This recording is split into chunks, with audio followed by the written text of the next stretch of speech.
Привет подписчикам! Сегодня фильм «Американская пастораль», 2016 год.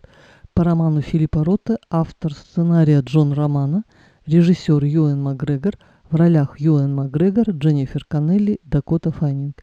Бюджет 10, сборы 1,7 миллионов долларов. Сюжет. Отец, мать и дочь. Американская семья. У них фабрика по пошиву перчаток, если я ничего не путаю. На фабрике трудятся афроамериканцы, дочь заикается, начинается война во Вьетнаме. С самого начала фильма чувствуется напряжение в отношениях между отцом и дочерью. Дочь обвиняет отца во владении фабрикой и эксплуатации афроамериканцев, постоянные побеги из дома. Отец возвращает ее, она снова сбегает. Вскоре по соседству на частной заправке происходит взрыв, и хозяин заправки, отец семейства, погибает. В дом к главному герою приходит полиция, устраивает обыск. Недоуменным родителям говорят, что эти взрывы устроила их дочь. Конечно, они не верят. Несколько лет отец ведет поиски дочери, но все безрезультатно.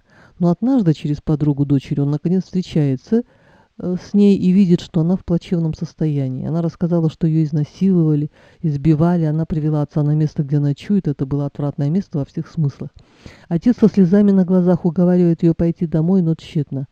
А мать на фоне всех этих потрясений делает пластическую операцию и почему-то заводит интрижку с каким-то мужчиной. Так и не дождавшись возвращения дочки, отец умирает, и на похоронах в финале появляется дочь. Теперь о моих впечатлениях.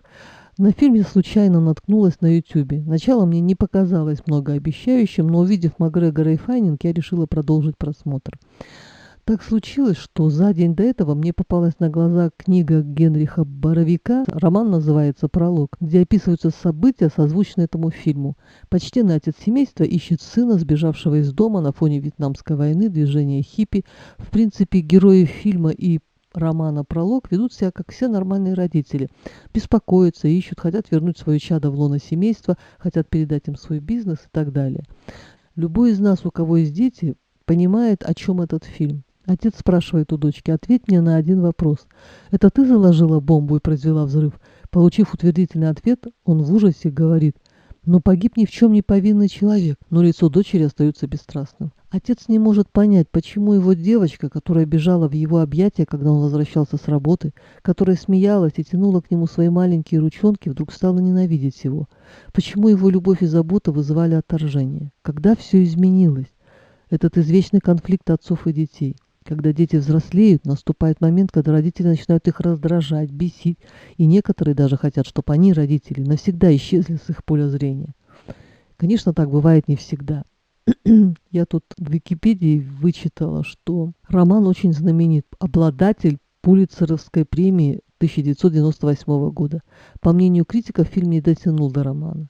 До Юэна Макгрегора сменилось два режиссера. Менялись и актеры, обвиняли Макгрегора и как режиссера, и актера в провале фильма.